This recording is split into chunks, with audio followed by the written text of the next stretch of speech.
A Young Boy's Ambition by Mark Twain. When I was a boy, there was only one permanent ambition among my comrades in our village on the west bank of the Mississippi River. That was to be a steamboatman. We had transient ambitions of other sorts, but they were only transient. When a circus came and went, it left us all burning to be clowns. Now and then we had a hope that, if we lived and were good, God would permit us to be pirates. These ambitions faded, each in its turn, but the ambition to be a steamboatman always remained. Once a day, a cheap, gaudy steamboat arrived from St. Louis, Missouri, and another from Keokuk, Iowa. Before these events, the day was glorious with expectation. After them, the day was a dead and empty thing. Not only the boys, but the whole village felt this. After all these years, I can picture that old time to myself now, just as it was then. The white town drowsing in the sunshine of a summer morning, the streets empty or pretty nearly so. One or two clerks would be sitting in front of the stores with their chairs tilted back against the walls, chins on breasts, hats pulled down over their faces, asleep. There was the great Mississippi, the majestic, the magnificent Mississippi, rolling its mile-wide way along, shining in the sun. Presently, a film of dark smoke appears above one of the remote points. Instantly, a Negro wagon driver, famous for his quick eye and powerful voice, lifts up the cry, "Steamboat coming!" and the scene changes. The town drunkard stares, the clerks wake up, a furious clatter of wagons follows. Every house and store pours out a human contribution, and in an instant the dead town is alive and moving. Wagons, carts, men, boys, all go hurrying from many quarters to a common center, the wharf.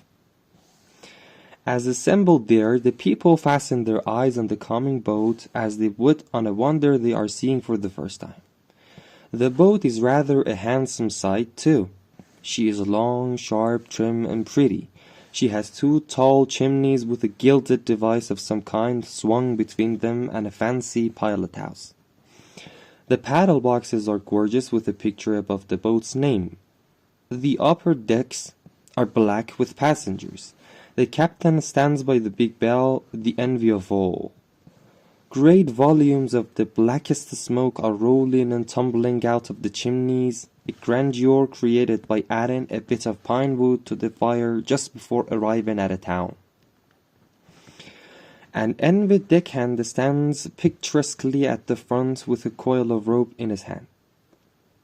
The captain lifts his hand, a bell rings, and the wheels stop. Then they turn back, churning the water to foam, and the steamer is at rest.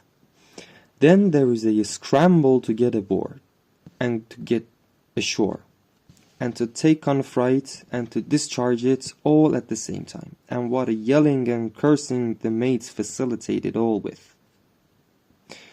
10 minutes later, the steamer is underway again, with no black smoke issuing from the chimneys. 10 minutes after that, the town is dead again, and the town drunkard is asleep once more. My father was a justice of the peace, and I believed that he possessed the power of life and death over all men and could hang anybody that offended him.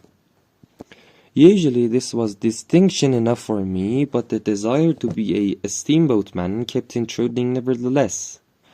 First, I wanted to be a cabin boy so that I could come out with a white apron on and shake a tablecloth over the side where my old comrades could see me. Later, I thought I would rather be the deckhand who stood on the end of the boat with the coil of rope in his hand because he was particularly conspicuous. By and by, one of our boys went away. He was not heard of for a long time. At last he turned up, as an apprentice engineer on a steamboat. This thing shook the bottom out of all my Sunday school teachings. That boy had been notoriously worldly, and I just the reverse. Yet he was raised to this eminence, and I was left in obscurity and misery.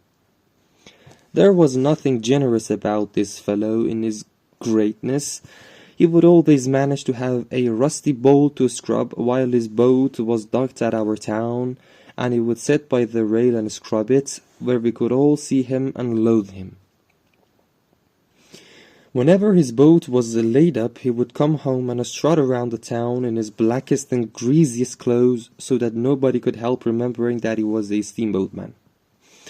He used all sorts of steamboat technicalities in his talk, as if he were so used to them that he had forgotten that common people could not understand them. He would speak of the starboard side of a horse in an easy, natural way that would make one wish he were dead. He was always talking about St. Louis like an old citizen. He would refer casually to occasions when he was coming down 4th Street or when he was passing the planter's house, and he would lie about all of his adventures there. 2 or 3 of the boys had long been persons of consideration among us, because they had been to St. Louis once, and had a vague general knowledge of its wonders, but the day of their glory was over now. They lapsed into humble silence and learned to disappear when the ruthless cub engineer approached. This fellow had money too, and hair oil, also a gaudy silver watch and a showy brass watch chain. He wore a leather belt and used no suspenders. If any youth was ever cordially admired and hated by his companions, this one was. No girl could withstand his charm. When his boats blew up at last, it diffused a tranquil contentment among us, such as we had not known for months. But when he came home the next week, alive and renowned, and appeared in church all battered up and bandaged, a shining hero, stared at and wondered over by everybody, it seemed to us that the partiality of Providence for an undeserving reptile had reached a point where it was open to criticism. This creature's career could produce only one result, and it speedily followed. Boy after boy managed to get on the river.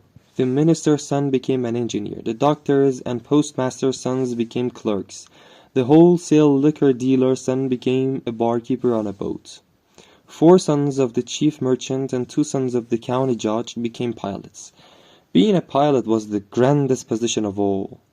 A pilot, even in those days of trivial wages, had a princely salary from $150 to $250 a month, and no board to pay. 2 months of his wages would pay a preacher's salary for a year. Some of us were left inconsolable. We could not get on the river, at least our parents would not let us. So by and by I ran away. I said I would never come home again till I was a pilot and could come in glory.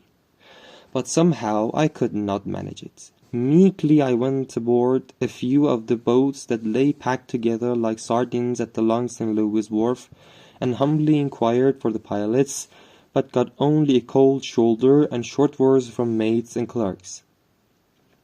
I had to make the best of this sort of treatment for the time being, but I had comforting daydreams of a future when I would be a great and honored pilot with plenty of money and could buy and sell some of those mates and clerks.